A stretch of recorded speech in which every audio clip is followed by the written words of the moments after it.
Imagine a forest where branches do not creak, where leaves fall without sound. You step between the trees and realize there are no birds, no insects, no whispers of life at all. Only the weight of silence pressing against your chest. Welcome, traveler, to the Morbid Hour. Tonight we gather stories from places where voices vanish and where silence itself remembers more than it should. Listen carefully.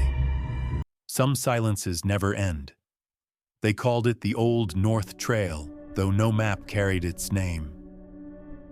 It began innocently enough, a narrow path cutting through birches and oaks, worn thin by the boots of those who believed shortcuts still existed in places the world had already abandoned. It should have led you out to the river, a simple curve across a ridge and down toward water. But those who walked it spoke instead of circles, of steps returning them always to where they began. The first time you heard the story, it came from a man older than the bark around him, his hands stained with tobacco and soil. He leaned close when he said it, as though the forest itself were listening. Don't walk that trail alone. It bends time. It bends you. His voice cracked on the last word, but he would not explain further. He only spat into the earth, as if to curse the ground that carried the silence. The missing hiker was named Aaron Hale. He was no stranger to these woods, no tourist led astray by curiosity. He had grown up only miles away and had walked nearly every ridge and thicket by the time he was 17. But familiarity breeds arrogance, and Aaron believed himself immune to the superstitions of his elders. When he heard of the trail that looped, he laughed. A circle of dirt could not outwit him. He told his friends he would walk it at dusk, alone, just to prove the tale was nothing more than old men's muttering. He wore his pack, his compass, his lantern. He promised he would return before the last ember of daylight left the sky. They waited for him at the tree line, voices sharp with both mockery and unease. He disappeared into the hush of the woods. He did not return. The first hour stretched thin. The woods grew darker, but not yet black. His friends joked that perhaps he had stopped to sketch a tree or to smoke in solitude. But when the lantern light did not appear, when the air cooled into a dampness that clung too tightly to their skin, laughter ceased. They called for him, voices cutting into the stillness, only to echo back across trunks as if mocked. And then, somewhere deep in the trees, they swore they heard a second set of footsteps, too slow, too deliberate, as if trailing just behind. The search began the next morning. Volunteers combed the woods, the sheriff's men marking trees with red cloth to track their progress. Dogs were brought in, but they howled at the edge of the trail, refusing to step into the hush. Compasses spun, needles trembling as though drunk. Radios fizzed with static, every call cut short by a sound too faint to name. Something like a whisper, pressed close to the microphone. The path itself betrayed them. It led forward with promise, a curve around a familiar boulder, a stretch between roots, an incline that rose toward light. And yet always, the searchers returned to the clearing where they had begun. No matter the angle, no matter the pace, they found themselves circling the same hollow where Aaron's pack had been found, laid neatly upon the ground as if he had shed it willingly.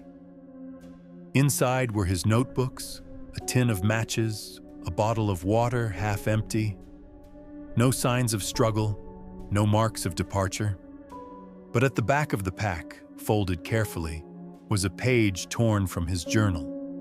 Its lines were uneven, the ink pressed too hard into the paper, as though his hand trembled when he wrote.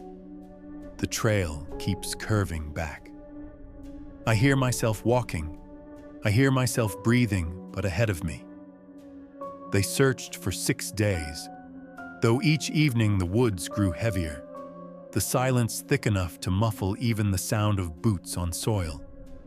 Some said they saw shapes between the trees, shadows that did not match their bodies, forms that bent just slightly too tall or too thin.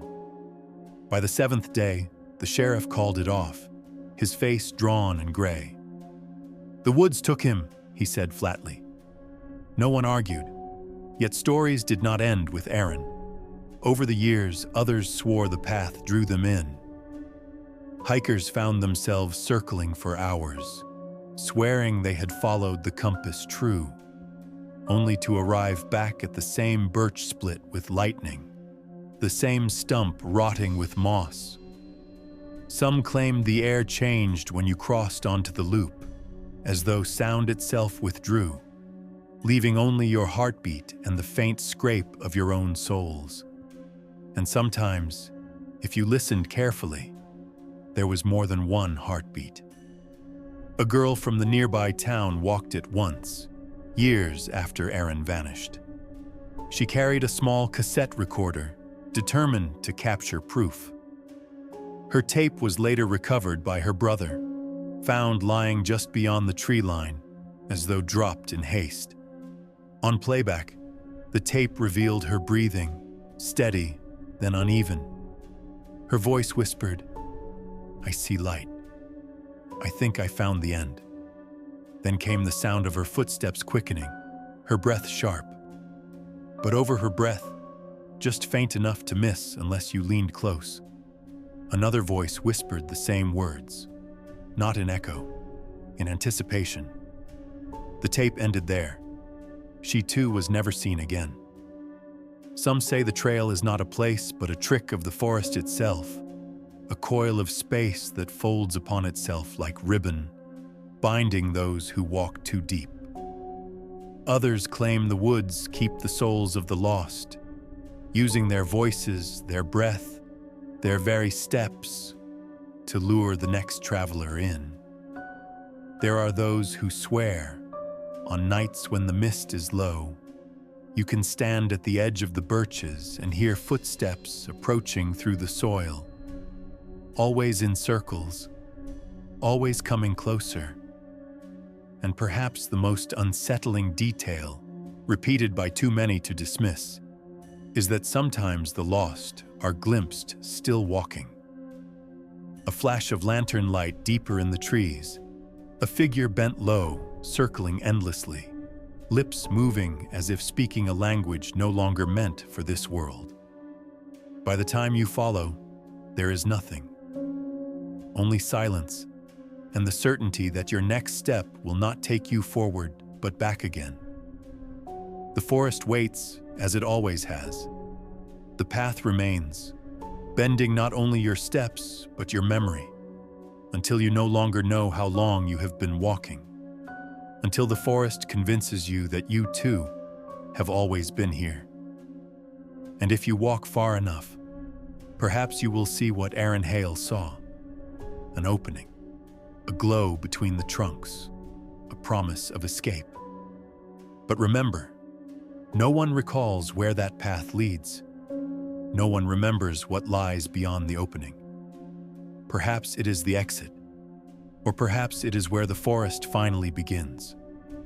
But long before the looping path was feared, there were other stories of places in the woods where whole villages once stood, where homes flickered with lanterns though no living soul remained.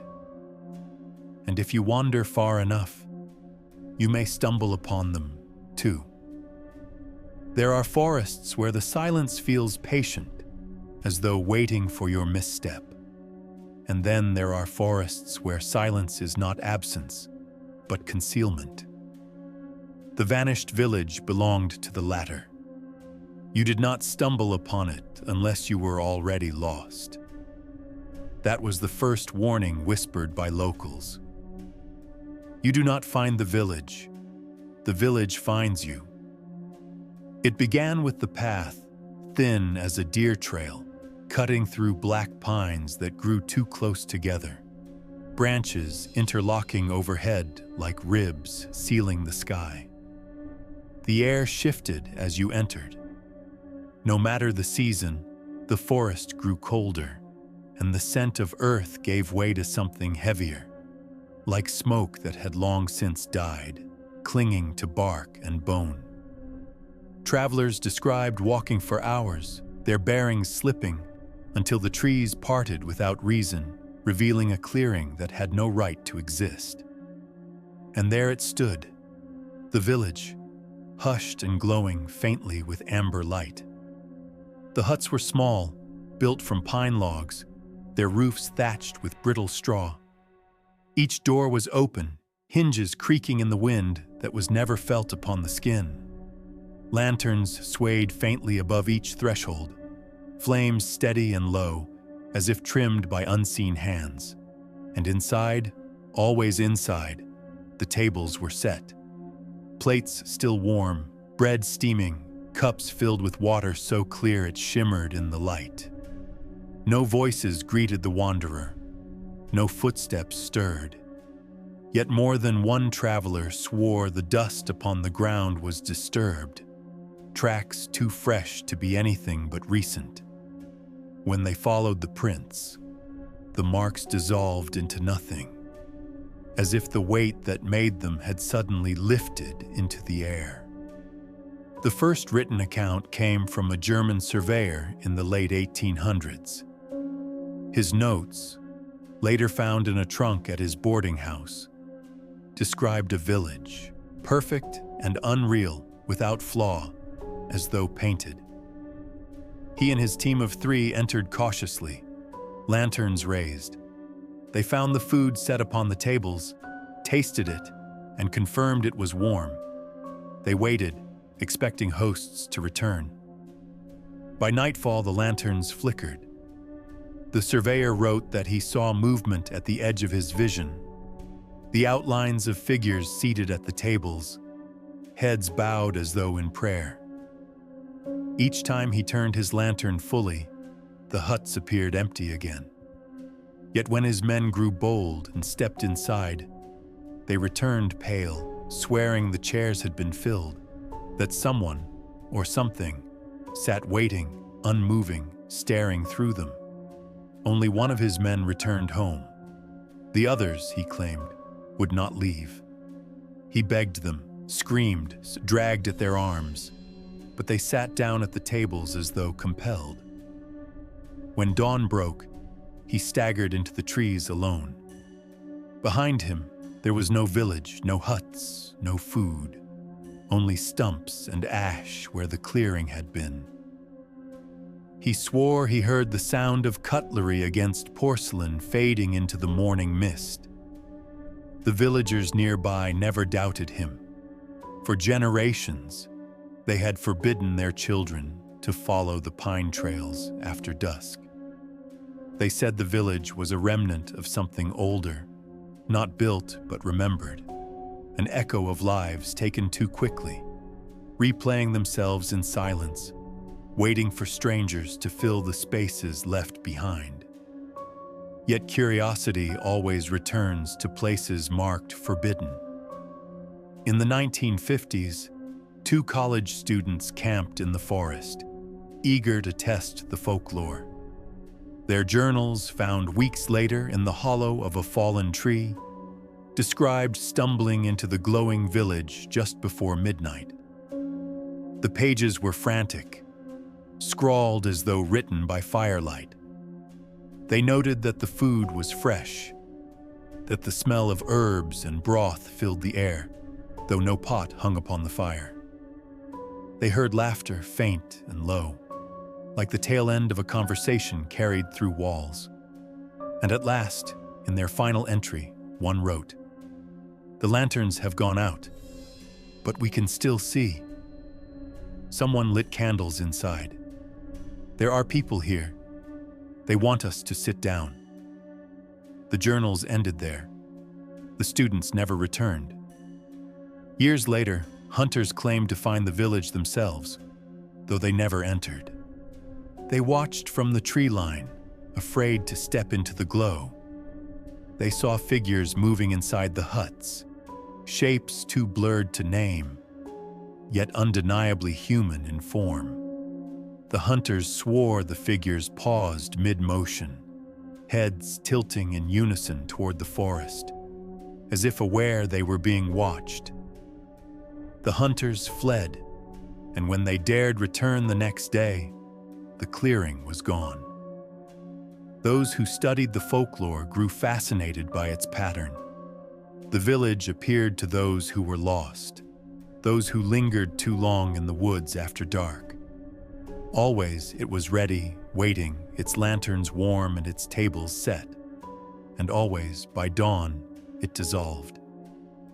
No evidence, no foundation stones, only circles of bare earth among the roots, as though the forest itself had exhaled and swallowed it whole.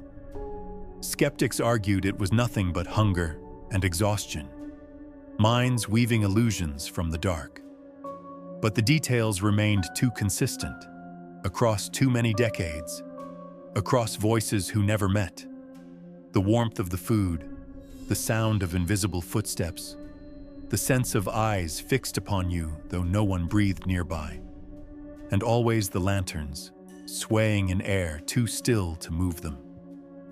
Some whispered the village was a trap, a place where the dead lured the living to take their seats.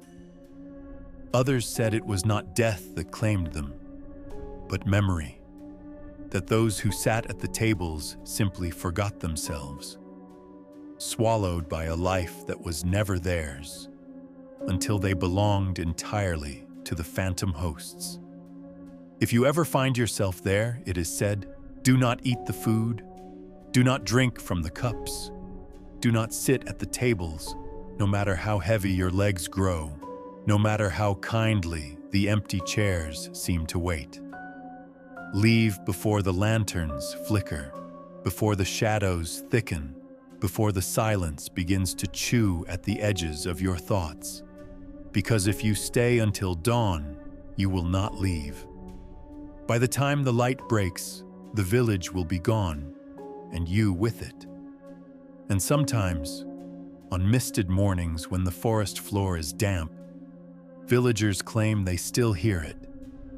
The faint clinking of dishes in the distance, the scrape of chairs upon dirt, a chorus of unseen voices murmuring grace before their endless meal. Perhaps it is only the wind, perhaps. But when silence falls again, too deep and too sudden, it is hard not to wonder if the village has shifted once more, waiting just beyond the pines for the next weary traveler to take their place at the table. And just as villages vanish, so too do the men who dare carve into the forest's oldest bones. Some stories do not end in empty huts, but in camps of loggers whose fires burned low, whose tools rusted in the soil, whose voices were swallowed whole by the trees themselves. The forest does not forget. You may cut into its skin, drive your steel teeth into its bones, but it will remember the mark long after you are gone. In the late autumn of 1912, a crew of 12 men entered the northern range of pines with saws, axes, and the certainty that the woods would bend to them as all timber had before. They were wrong. The first mention comes from a clipping in the Hastings Gazette, yellowed with time, its ink smudged by rain, crew missing in the Northwoods, only journal recovered. The article was brief, almost dismissive, as if the editor could not decide whether the tale was worth printing at all. It claimed the men had been sent by the Clearbrook Timber Company, that they built a camp deep within the forest where no road yet reached. By contract, they were to clear 300 acres before winter's freeze. At first, The letters home were plain. A man named Whitfield wrote to his wife of the beauty of the trees, their height and girth, how the sunlight barely touched the ground through their canopy. He enclosed pressed pine needles, promising he would return by Christmas with enough pay to feed the children for a year. Another man, Doyle, sent a letter boasting of the hunt. Fat hares caught in traps, venison smoking over fire. All was steady, predictable as it should have been. Then the tone shifted. 2 weeks in, Whitfield wrote again, though the handwriting had grown hurried, smudged. He spoke of meat spoiling overnight, though the air was cold, of biscuits molding within sealed tins. He claimed the tools went missing, saws left leaning against trunks, found the next morning buried in mud yards away. Doyle, once brash, wrote only a few lines. The trees are moving when I look away. I hear names called after dark. They sound like us. They sound like me. The company received no further letters. What remains is the foreman's journal, discovered weeks later by a search party half-starved from their own wanderings. It was found in the mud, its cover warped with water, pages half-ripped. But enough survived to piece together the shape of the men's final days. The entries began orderly, dated and signed. Camp established, men in fair spirits, ground chosen by the creek. He described the first days of felling, how the axes struck clean, how the men laughed as trunks thundered to the ground. But even early, unease bled into the lines. Strange echo when the trees fall. Sound carries longer than it should, as if more than one tree is falling. Days later, tools gone again. Doyle swears he locked the shed. We found the saw half a mile off, blades sunk into the dirt, no prints around it. Then, the men complain of whispers. I hear them too, just beyond the firelight. Thought it was owls, but no birds here. Not one. Only us. The entries grew frantic. Food spoiled. Fires died without reason.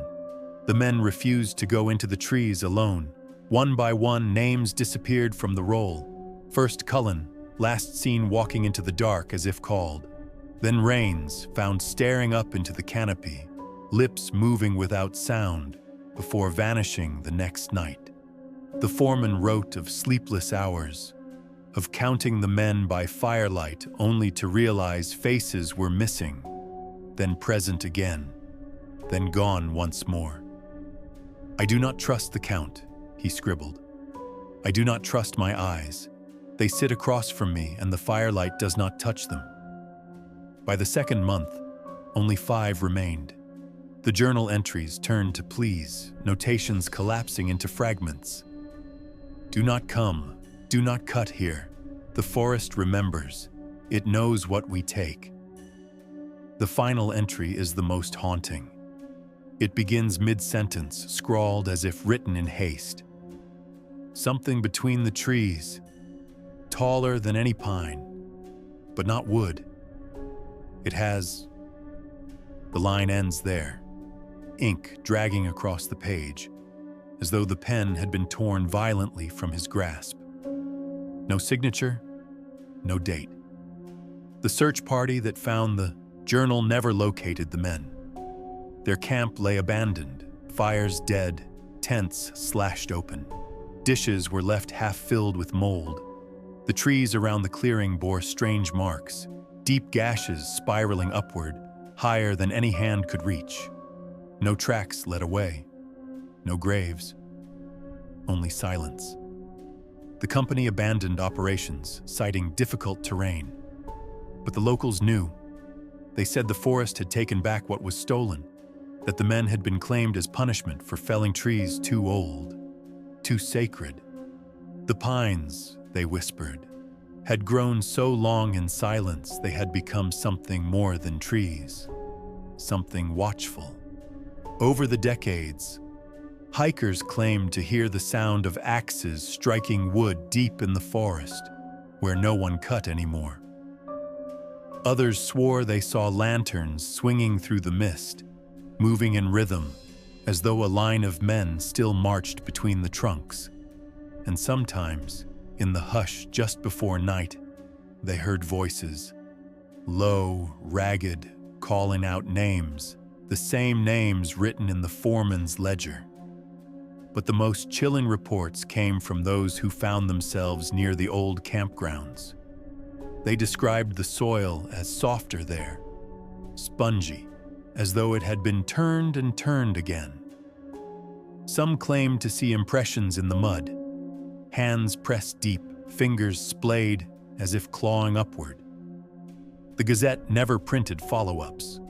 The story was too strange, too uncertain. But the journal remains in the county archives, its ink faded, its pages brittle. Archivists say the last line still carries the pressure of the foreman's hand, the moment where the words ended too suddenly. It is a warning, perhaps, or perhaps a reminder. The forest does not forget, and when you cut too deep, it will remember you. And though the loggers vanished, others would still wander onto the forest's hush, drawn not by axes or wages, but by whispers of a pale woman drifting among the birches, her dress patterned like bark, swaying as if in winds that never touched the rest of the trees. The birch trees stand apart from the pines, pale columns rising like bones through the soil. Their bark curls away in paper-thin shreds, catching moonlight, whispering in the faintest shiver of air. It is among these trees that she is seen, the woman in the birch dress, drifting where no path should lead. The stories do not agree on when she first appeared. Some say she belongs to the vanished village, a mother left behind when the homes dissolved into stumps. Others claim she was the wife of one of the loggers, searching forever for the camp that never returned. A few insist she is older than all of them, as old as the forest itself, her body woven from bark and frost. The hikers who speak of her never describe footsteps. They say her body tilts slightly forward, swaying side to side, as if caught in a current invisible to the living. Her dress clings to her like birch skin, the black scars of peeling bark trailing down its folds. In moonlight, her face appears pale, enough to vanish into the trees, until she turns, and the hollows of her eyes are seen, wide, unblinking, as if holding something back. The first written account belongs to a university surveyor in the 1950s, sent to map the northern woods. His notes, tucked in the back of a field journal, describe waking to the sound of rustling in a forest that should have been still. Not leaves, he wrote, not wind, cloth, a hem brushing over ground. When he lifted his lantern, he saw her drifting between the birches, her head tilting with the sway of her body. He called out, thinking her a lost woman. His men later found him 2 hours away from camp, seated at the base of a tree, lips blue, eyes wide and glassy. He claimed no memory of leaving. He said only this. Her voice was colder than water. Others told stranger things. A pair of hunters in 1973 claimed they followed her for nearly a mile. She never turned, never ran, but moved ahead of them at a pace that seemed effortless, gliding without sound. When they stopped, she stopped. When they whispered, she tilted her head as though listening. One swore he heard her laugh, a sound dry and papery, like bark torn from wood. By the time they reached a clearing, she was gone. Their watches read dawn, though they swore it had only been minutes. The oddest detail repeated in nearly every account is the sound of her dress, The forest is known for its silence, its refusal to carry birdsong or insect hum. Yet those who see her say the brush of her gown against bark is the closest thing to a bird call here. A fragile rhythm, as if the woods itself were trying to remember a sound long lost. But her presence is not merely to be watched. Those who speak to her, even in whisper, are marked. One hiker, a woman named Eliza, vanished from her group after calling out to the figure. Her friends searched frantically, only to find her hours later standing in shallow creek water, shivering though her skin burned with cold. She would not answer their questions. She only smiled too wide, her lips trembling as though holding in words she dared not release. For weeks afterward, she woke in the night with her mouth full of birch bark, choking on strips she swore she had not placed there. Another man returned from an encounter with her, unable to close his eyes, not because of injury, but because his eyelids refused to obey him, as though some silent hand kept them open. He whispered that when he blinked, even briefly, he saw her swaying in the corner of the room, dress brushing floorboards in the same rhythm as the birches outside his window. He did not sleep again. There are older, darker tales. The locals say that in the deepest winter, when the birch bark cracks like gunfire in the frost, she is most often seen. Children once dared each other to leave gifts of paper at the tree line, folded into birds, in hopes she would spare them. Some returned to find the birds shredded into strips, woven into strange knots at the base of the trunks. Others found nothing, save for a coldness that clung to their hands long after. Folklorists argue whether she is ghost, spirit, or echo. But those who have been near her claim she is none of these. They say she does not haunt. She beckons. That the wideness of her eyes is not menace but warning. That she is forever swaying because she is caught between worlds. Her body pulled by winds we cannot feel. One last story remains, written in the margin of an old trail guide. The author never signed their name, but the ink had bled as if written with trembling hands. Do not speak to her. Do not let her see your mouth move. If you must pass, close your eyes and walk. For she is waiting not for us, but for someone else. And when she realizes you are not who she wants, she will give you back, but wrong. The guide ends there. The page smells faintly of smoke. The birches still stand, white and brittle, their paper skin curling in silence. And some nights, when the air hangs too still, the sound of her dress drifts through them, a rhythm, fragile and hollow, like the echo of birds that never return. And yet, if you wander deeper than the birch grove, you will find a place where her sway stops, an opening where no wind stirs, no tree dares root. It is there, they say, that the forest keeps its altar. Stones arranged in a circle, worn smooth by hands too many to count, as if someone or something was worshipped in the hush. The storm was not forecast. The hunters set out in late November, expecting thin snow and a clear sky above the pines. They had done this for years.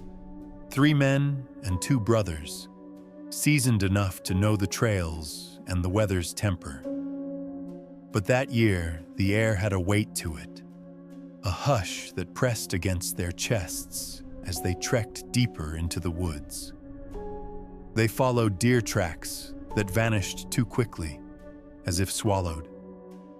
The snow thickened, falling heavier than it should, burying their own prints within minutes. By nightfall, the forest seemed to erase their every step as soon as it was taken. Around their campfire the first night, One man pointed out something strange. A set of prints circling the fire at a distance, wide and deliberate, as if pacing them. They were too large to be human, too long and narrow for bear or wolf. Each stride sank deep into the snow, yet there was no trail leading in, no trail leading out, only the ring, as though whatever had made it had walked in endless circles around them. They did not speak of it aloud, save for muttered guesses. Perhaps a prank, perhaps trick of the storm. But one man, the eldest of them, refused to look at the tracks again. He sat with his back to the fire, staring into the dark where the trees leaned close, listening. On the second night, they found their rifles rimed with frost, even though they had been stored beneath canvas. Their food was stiff, ice creeping across bread, meat brittle in their packs. One of the brothers swore he heard footsteps just beyond the birches, slow, deliberate crunches in snow. Yet when he rushed with a lantern, the storm seemed to swallow all sound, leaving only his own prints leading back. By the third day, the deer were gone. Not a track, not a sign of life stirred in the drifts. Only those strange prints circling wider now, enclosing them like a noose. The storm worsened. They argued whether to stay or turn back, but the trees closed around the path they had entered, branches sagging heavy with ice. Each way looked the same, each direction pressed deeper into silence. That night, one of the hunters woke the others, whispering of movement, something tall shifting between the pines. They listened. The wind howled, snow beat the tents, yet underneath it all was another sound. Not the rustle of branches, but a rhythm of crunching steps, too steady, too close. Their fire sputtered out in the gale. Lanterns dimmed. They raised their rifles toward the dark. When the searchers came weeks later, they found the hunters still there. 5 men frozen where they had stood, their bodies upright in the drifts. Rifles aimed at the trees, eyes wide, mouths open, each caught in the instant of a scream no one had heard. Their faces were pale, glazed with ice. Snow had sealed them in place, layering over coats, stiffening fingers. Yet what unsettled the searchers most was not their posture, but their shadows. The men stood in moonlight that night, and the searchers swore their bodies cast no shadows at all. The footprints remained too. The great circles around the camp, pressed deep in the ice. Searchers measured them, longer than a man's leg, each stride impossibly even, continuing without pause. They followed the prints outward, tracing them until the trail thinned into nothing, vanishing at the edge of the clearing as though the maker had simply lifted into the storm. The official report said exposure, disorientation, storm conditions. Yet the locals never believed it. They told older stories, remembered in whispers around hearths, that in winters of hunger, when no birds flew and no deer dared step into the drifts, something else walked the forest. Something that did not need warmth, that left no trail except its circles, that waited for men with rifles and breath steaming in the night. Some said the hunters had not been frozen by weather, but by its gaze. That when they lifted their rifles, they saw it too clearly, and their final scream was drawn out into stillness, stolen by snow. Others said the thing was not a beast at all, but the forest itself, its silence given shape, its hunger given feet. That it came when men trespassed too deep with iron and fire, reminding them whose ground they had claimed. The strangest rumor was whispered by one of the searchers years later, when drink loosened his tongue. He said that when they pulled the frozen men from the snow, their mouths were packed with ice. Not fallen snow, but solid frost, smooth and sculpted as though something had pressed it there by hand. He never wrote this in his report. He only muttered it once, and then never again. The clearing remains. Locals call it the hunter's ring. No birds cross it, no deer enter it. Even in summer, the air holds a sharpness, as if the cold never left. And in deep winter, when the sky lowers and the drifts rise high, travelers say they still see prints forming in the snow. Wide, deliberate circles, closing tighter and tighter as the storm begins. And farther still, deeper than hunters dared walk, the forest opens to a clearing of stone. Smooth, circular, ancient, an altar where no snow settles, as if the storm itself bows to it. Some say it is the oldest part of the woods, the place where all stories converge, where silence is worshipped as a god. The forest holds silence like a secret, but sometimes silence cracks. Sometimes it speaks, not in the way of birds or wind, but in the unsettling rhythm of memory trying to repeat itself. The recorder was old, a handheld cassette deck, scratched and rusted at the hinges. Searchers found it in a patch of frozen moss, still running, its reels turning though the batteries should have died weeks before. The tape inside was damp, but when dried and spooled onto another machine, it revealed something no one had expected. At first, the voices were ordinary. Laughter of hikers pushing through undergrowth, the grunt of boots sinking into snow, the crinkle of maps unfolded and refolded with nervous hands. There were 4 of them, young enough to still believe the woods were only woods. They spoke to pass time, telling jokes, asking who had brought the compass, who had checked the weather. Then came the delay. A second set of voices rose faintly behind theirs, blurred and warbling like echoes thrown back from the trees. Each word the hikers spoke returned seconds later, repeated in near-perfect mimicry. But it wasn't echo. Too crisp, too clear, as if recorded fresh and played back instantly. The hikers noticed. The tape caught their confusion. "Did you hear that?" one of them asked. Another laughed nervously. "Probably the recorder. Feedback or something." But feedback doesn't laugh when you do. Feedback doesn't pause when you pause. By the second hour of the tape, the mimicry had grown sharper. The voices lined up closer to the originals, sometimes overlapping in eerie chorus, like 2 throats speaking the same sentence an octave apart. Yet every so often, the second voices slipped, a wrong intonation, a breath drawn too quickly, a laugh that stretched 1 beat too long. The hikers began testing it. They whispered nonsense into the air, waited, and the nonsense came back. They sang off-key and the song returned, flat and broken. The forest was answering, not with echoes, but with intent. One hiker cursed loudly into the trees, voice shaking. Seconds later, the curse returned. Same words, same anger. But this time, the mimic voice ended in a low chuckle that none of the 4 admitted making. The tape grew frantic.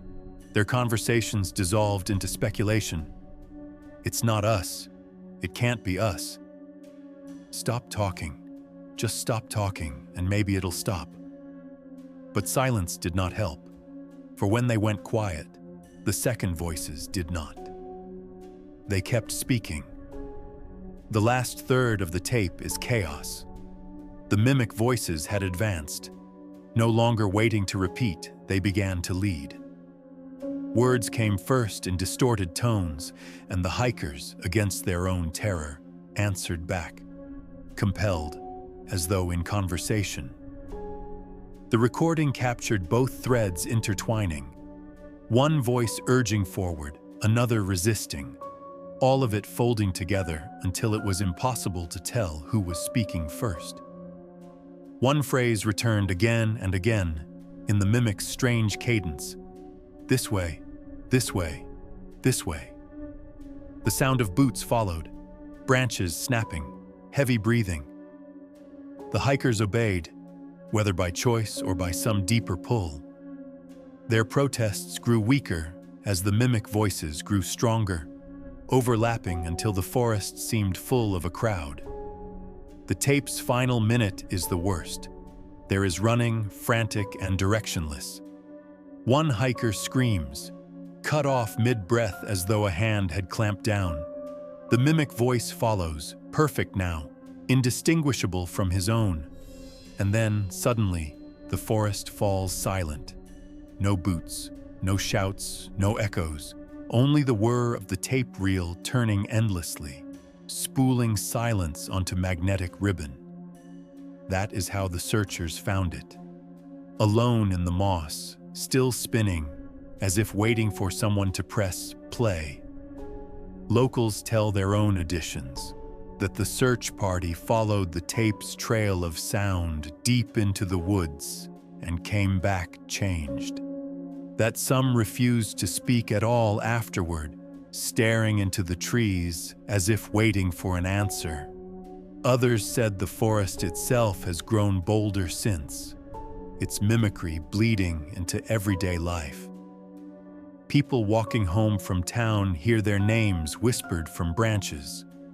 Hunters hear their own voices warning them to turn back, though they have not spoken a word. Some insist the forest is not merely repeating, it is rehearsing, practicing until it perfects not only voices, but choices, until it can lead anyone, anywhere, with a single borrowed word. And if you go there now, if you bring your own recorder, they say you'll hear it too. Not just your voice returning, but a second voice ahead of you in the dark, already knowing what you will say next, already walking where you swore you would not go. The tape sits locked in an archive now, its reels stilled at last. But those who handled it swore the magnetic ribbon bore faint impressions, not just of sound, but of shapes, scratches that looked almost like letters etched into plastic. A word repeating, though blurred and broken, this way, this way, this way. And deeper still, beyond where the tape was found, lies a stretch of trees, no map names. Here, every step falls too quietly, as though the earth itself has been listening too long. Here, even silence begins to remember. The first to tell of it was a hunter who swore he had never seen the cabin on his trail before. He claimed it appeared between dusk and moonrise, half sunken into the moss, tilted as if the ground had tried to swallow it. The logs were damp and blackened with rot, but the door, he noticed, looked freshly painted red. No path led to it. No chimney pierced the roof. It was a house without origin, a dwelling without roots.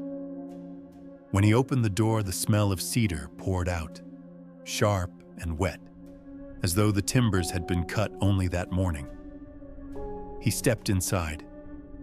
The first thing he saw were the drawings, crude, childlike sketches in red, blue, and green crayon scrawled across the walls, layered over one another until the plaster beneath was nearly gone.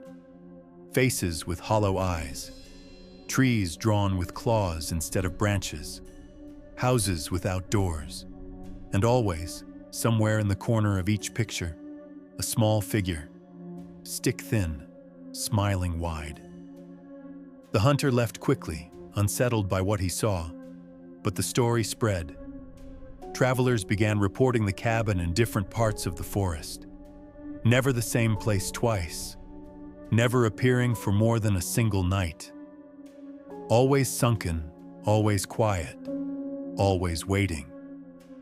Those who entered told nearly identical accounts. The floorboards warped and uneven, the air damp, the smell of cedar clinging like a film, and always the walls covered in fresh drawings as though added only hours before.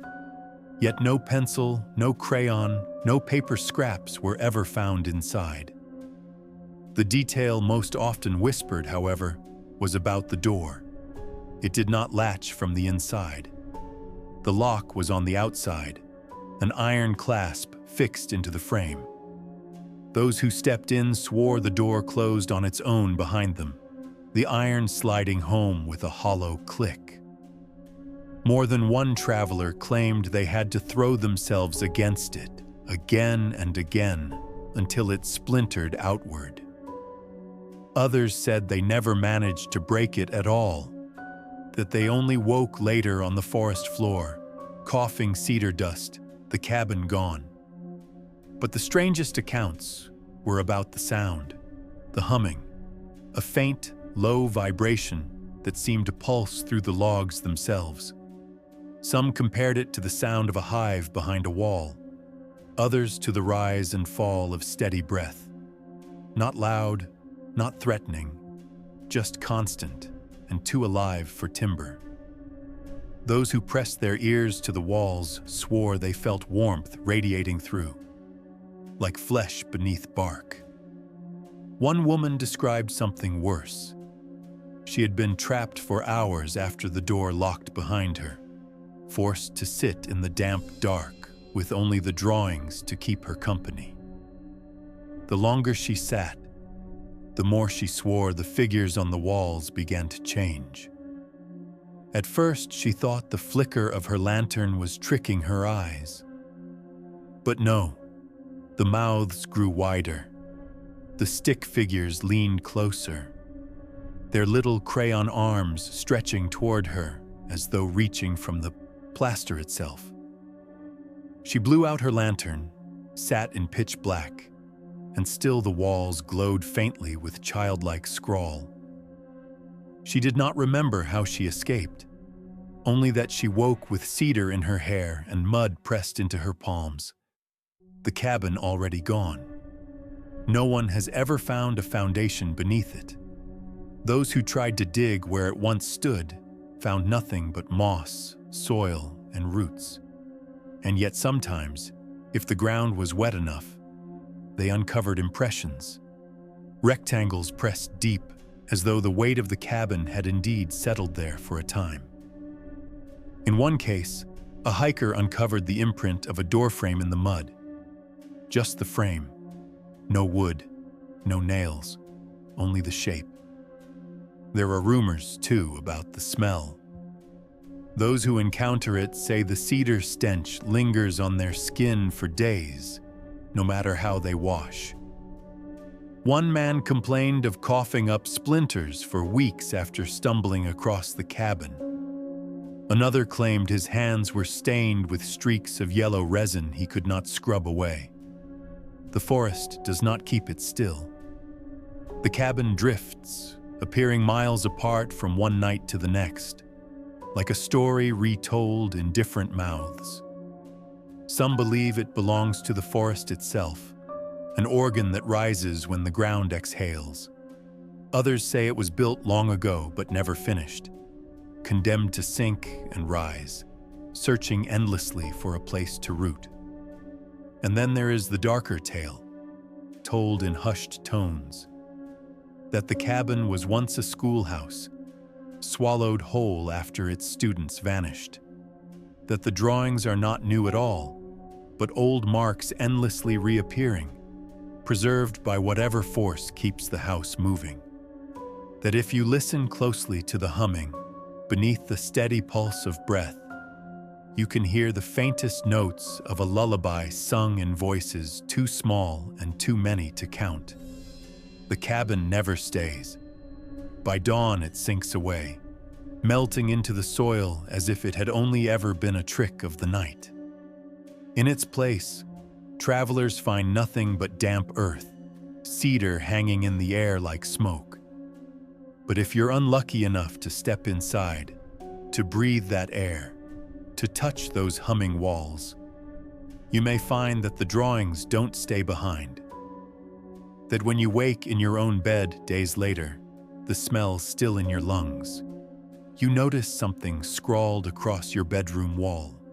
Crayon lines, faces with hollow eyes, a stick figure in the corner, smiling too wide, and the hum, so faint, so steady, still alive beneath your plaster.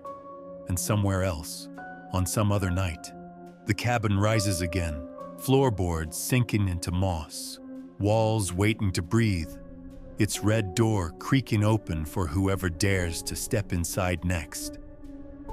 It begins the way so many autumn stories do, with rain on leaves, with wind shaking branches bare, with travelers looking for the quickest way home before the forest swallows the last of the light. The storm came sudden that evening, a curtain of water tearing through the pines. Boots sank into mud, branches broke overhead. The path turned into a stream. And then, between the trees, something flickered. A glow. At first, it was mistaken for a farmhouse lamp or a fellow traveler's light. A lantern, dim and golden, swinging slow as though carried by an unseen hand. It never held still. Always moving, bobbing gently, a warm glow against the storm's gray. Those who saw it swore it carried the same promise. Shelter. A place to stand dry for a moment. Maybe even a fire waiting just beyond. But when they stepped closer, the lantern receded. Always a few paces ahead. Always leading deeper into the trees. It would swing left, then right, weaving through the downpour with a rhythm that felt too steady to be wind. Travelers followed because the storm gave them little choice. The light was the only thing visible in the choking dark, the only suggestion of a path when all trails turned to mud. The rain muffled everything, except the sound. A brittle laugh, faint but sharp, threading through the storm. It rose and fell with the swing of the lantern, as though whoever carried it was amused at how easily footsteps followed. Some said it wasn't laughter at all, but the creak of rope straining under weight. A beam swinging, a noose tightening, the storm disguising something far older. Whatever it was, the sound came only when the lantern swayed, as though each arc pulled a fragment of voice from the air. And still, people followed. One story tells of a group of 3 college students, caught in the storm while hiking. They were wet, freezing, unsure which trail led back. When they saw the lantern, they didn't hesitate. One of them joked about a good old-fashioned ghost light, but his voice shook. They followed for hours, the light always just beyond reach. They never came back. Days later, searchers found their packs abandoned by the river, straps unbuckled, food inside untouched. The rain had washed away footprints, but in the mud, they found something stranger. A faint glow, not sunlight, not fire, but pale gold seeping through the soil as if the earth itself was burning underneath. The glow faded when the ground was disturbed. Another tale, older, tells of a farmer who was returning from town one autumn night in the 1890s. The storm had taken out his lantern, so when he saw another swaying in the distance, he hurried toward it. He was never seen again. His horse returned without him, reins soaked, eyes rolling with fear. For weeks afterward, townsfolk claimed to see a dim lantern swinging at the edge of the fields. Some swore they heard brittle laughter when the wind shifted. The sightings stopped only after the first frost. There are rules whispered now, among those who know the stories. Never follow the lantern in a storm. Never answer the laughter. Never call out for help when the glow is near, because if you do, the storm doesn't just soak you, it keeps you. The strangest part isn't the vanishings, though. It's the condition of those who are found. Once in a while, a traveler stumbles back from the forest after chasing the light. They are alive, yes, but never dry. Their clothes drip endlessly, puddles forming where they sit, though no rain falls. Their hair sticks to their forehead. Their skin is clammy and cold, and no fire warms them. They cough up water when they try to speak. Their eyes reflect light too easily, as though holding some glow within. And the worst detail, their lantern follows, not in their hands, but in their shadow. Even at noon, with sun overhead, their shadow sways as if carrying something that isn't there. A faint outline of a lantern rocking back and forth, back and forth, back and forth. They rarely live long. The storm lantern has become less of a story and more of a season. It comes with the autumn rains, returning year after year, vanishing only when frost locks the ground. No one knows where it begins, or who first carried it, or why it seeks new steps to follow. Some say it is the ghost of a lost traveler, doomed to lead others into the same mistake. Others claim it is no ghost at all, but the storm itself, luring the living to feed its endless hunger. Those who listen closely say the laughter is not joy but warning, that the lantern mocks the ones who think they are choosing to follow, when in truth, the rain has already chosen them. Every autumn, the glow returns, swinging slow between the trees, a promise and a trap. And still, in the teeth of the storm, when the path is lost and the dark is heavy, travelers step toward it. Because in the end, no one wants to be left alone in the storm. And that is when the lantern's glow shines brightest, when hope makes footsteps too easy to guide. So the storm comes back, and the lantern with it, always swaying, always laughing, waiting for the next traveler desperate enough to follow a light that was never meant to lead them home. The story begins like any other rural field trip. Clipboards, sharpened pencils, raincoats folded beneath small arms.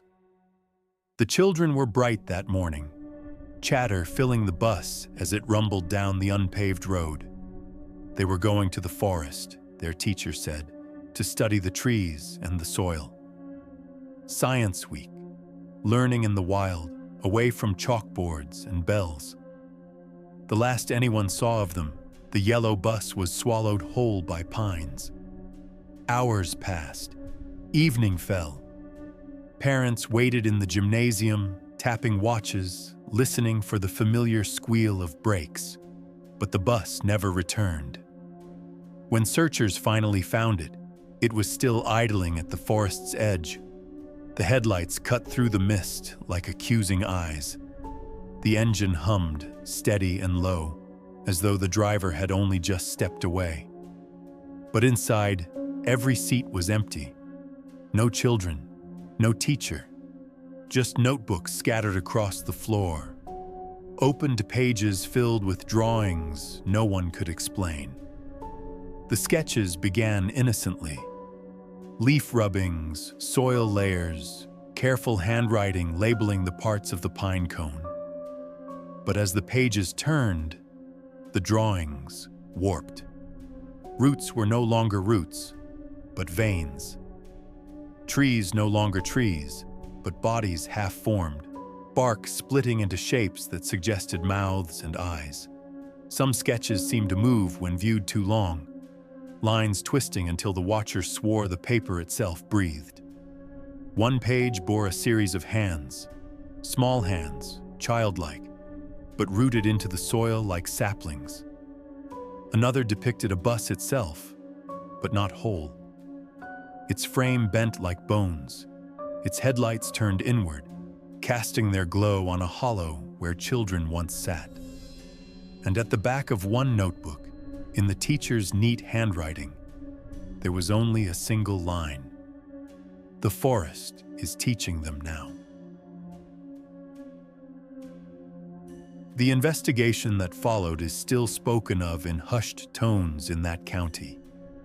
Dozens of officers combed the woods. They found tracks, yes, but not leading away. Leading deeper, circling, overlapping, as though the children had walked into the forest and kept walking in patterns no human would choose. There were no signs of struggle, no torn fabric, no drops of blood. Only the footprints of 32 children and one adult, pressed into mud, spiraling until the impressions themselves grew shallower, as though each step weighed less and less, until finally they stopped, as though the walkers had simply dissolved into the ground. The townsfolk have their theories. Some say it was a cult, that the teacher led them into the woods with some secret vow, some pact with whatever hides behind the tree line. They point to the final note, written not in panic, but in calm acceptance. Others say the forest took them, not metaphorically, but literally, that the sketches were not drawings at all, but transcriptions, copies of what the children were seeing or what was being shown to them. Roots twisting like veins, eyes opening in bark, a world beneath the world, using children as its scribes. And then there are those who believe the children are still there, learning. Their voices in the wind, their laughter carried faintly between the trunks. That if you walk far enough in, you might hear a schoolyard at recess, swings creaking, a bell ringing, paper rustling. But when you turn toward the sound, you see only trees, their branches bent low as though in instruction. Years later, hikers still stumble upon remnants. A child's mitten, soaked through but impossibly clean. A page of homework sealed in sap, the answers written in handwriting too hurried, too frightened. A whistle, the kind a teacher uses for games, found hanging from a branch 20 feet above ground, as if the tree itself had chosen to wear it. One man claimed he found an entire desk, half buried in leaves, the wood sprouting tiny shoots as if it were trying to rejoin the forest. On its surface, carved deep with something sharp, were the words, "We are learning." No one has ever been able to prove these finds authentic, but they circulate, passed from hand to hand, more artifact than evidence. The bus itself remains, rusting at the edge of the woods, a hollow monument. The engine no longer runs, though the keys still sit in the ignition. Some nights, locals say the headlights come alive again, two pale beams cutting into the trees without sound. If you listen closely, you can hear children murmuring from the back seats, though the bus is empty, always empty. Parents of the lost still visit. They press their palms to the cold glass, whispering names, hoping for an answer. But the windows reflect only their own tired faces, framed by the silhouettes of trees that seem to lean closer with every passing year. The strangest part is the way the forest itself has changed. Rangers swear the trees along that stretch of land grow closer together than anywhere else, their roots tangled in unnatural knots, their bark ridged with shapes too close to symbols. Moss grows thick over signs, paths vanish overnight, compasses spin lazy circles, and yet, in the heart of that forest, there is said to be a clearing, perfectly round, grass too green, air too still. Those who claim to have seen it describe rows of stumps worn flat, arranged like desks in a classroom. At the center, a single towering pine, its bark peeled back in long strips, curling like pages. Some insist that if you place your ear to that tree, you can hear voices inside. A lesson being spoken in unison, 32 voices reciting something in rhythm, while one voice, older, patient, instructive, guides them. Not in English, not in any language known to man, but steady, unbroken, eternal. The case was closed long ago, declared unsolvable. Officially, the children and their teacher are still listed as missing. Unofficially, no one doubts they remain in the forest, part of whatever curriculum it holds. The notebooks are locked away now, gathering dust in an evidence room. But every so often, someone looks through them again, hoping to make sense of the final drawings, hoping for answers. The sketches have not changed, but the margins are no longer blank. In the empty spaces between lines, new words appear, written in shaky hands. Different hands. The most recent page says only this: the lesson is almost over. And so the bus waits, headlights dark, rust settling deeper into yellow paint, doors yawning open toward the trees. The school trip never came home, but the forest still keeps its class, waiting for the next roll call. There is a road that locals will not take after dark. It curls through the forest like a vein, unlit, unmarked. The kind of road you only find when you are already lost. By day it looks harmless, just a strip of cracked asphalt, weeds pressing up through its seams, tree branches clawing overhead. But by night, it becomes something else. A tunnel of silence, a corridor of black bark and thin air where even the deer refuse to cross. Those who do take it tell the same story. At first, the drive is uneventful. Their radios hum soft with familiar songs or chatter from distant stations. Then, without warning, the sound collapses into static. Not the kind of static that drifts in and out with reception, but a full-bodied hiss, sharp and consuming, as if every frequency at once has turned to snow.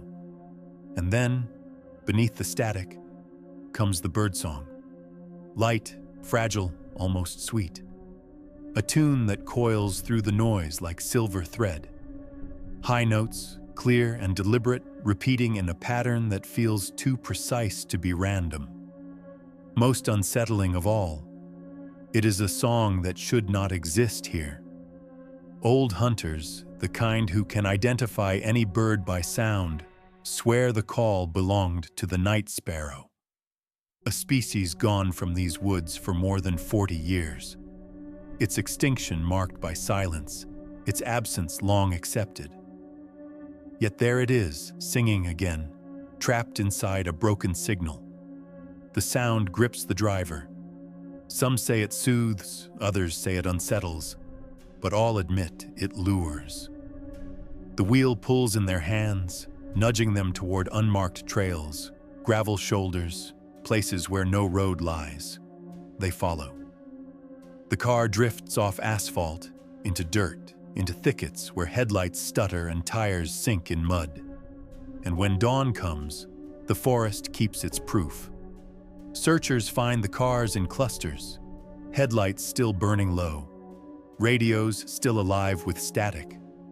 Doors are open, seatbelts unbuckled. Footprints step into the trees but never return. The birdsong continues, faint, endless, as if waiting for its next audience. One sheriff's deputy swore he experienced it himself while patrolling the stretch at midnight. His cruiser's radio snapped to white noise, his headlights dimmed to half-strength. Then the birdsong spilled through the hiss, rising in volume until it drowned the hum of his engine. He resisted the pull, kept his hands rigid on the wheel. But when he checked the clock, a problem emerged. What should have been a 15-minute drive had stolen 2 full hours. He swears he drove straight, never stopped, never slowed. Yet when he returned to the station, his windshield was speckled with pine needles, his tires clotted with soil from places no road should cross. The sound, he said, clung to him for days. He would hear it faintly while shaving, while falling asleep, while standing in line at the grocery store. A melody no one else seemed to notice, though it bent his every thought toward the forest. He quit soon after, moved 3 states away.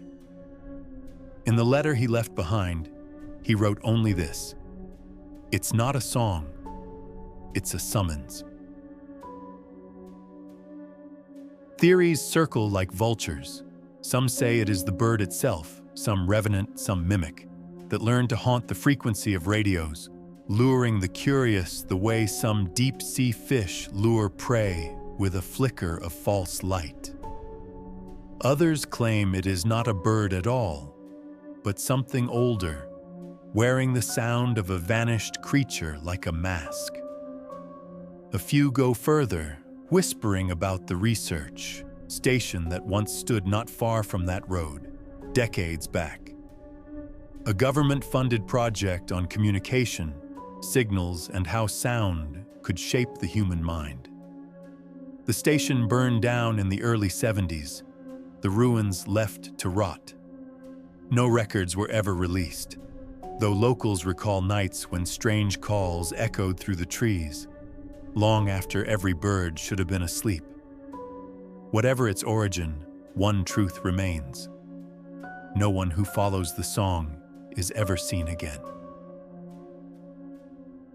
The cars left behind are eerie enough on their own, keys still in ignitions, headlights aimed into thickets where no path exists, radios glowing with soft green light, hissing static that never ceases, never falters, even when batteries should have long since drained.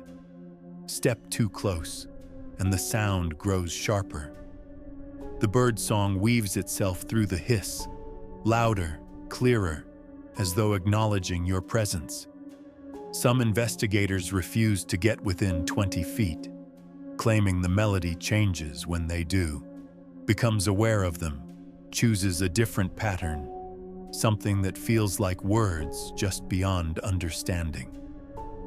One ranger, curious and reckless, recorded it. He played the tape back later at home. For the first 3 minutes, there was only static and birdsong, faint and looping. But at minute 4, the sound shifted. The song warped, slowed, its notes dragging into something almost human. A voice began to emerge, and then, softly, the recording spoke his own name. The tape was destroyed. The ranger left the service soon after. His colleagues say he covered every radio in his home with cloth before he moved away, claiming that sound could travel even without electricity, even without wires. If you drive that road now, the advice is simple. Turn off the radio. Keep the windows shut. Do not follow the pull of the melody. Because if you do, you'll join the long list of travelers who vanished into the pines, leaving only their open cars behind. And maybe if someone finds your vehicle at dawn, they'll lean in close to the radio and hear what you heard. Not the hiss, not the static, but the last sound you'll hear. The endless song of a bird that should not exist. And so the forest keeps collecting its caravans of abandoned cars, headlights glowing like candles, radios whispering with voices that do not belong. The road is still there, waiting, though the locals will not drive it. Not after dark. Not when silence falls heavy enough to leave only static behind.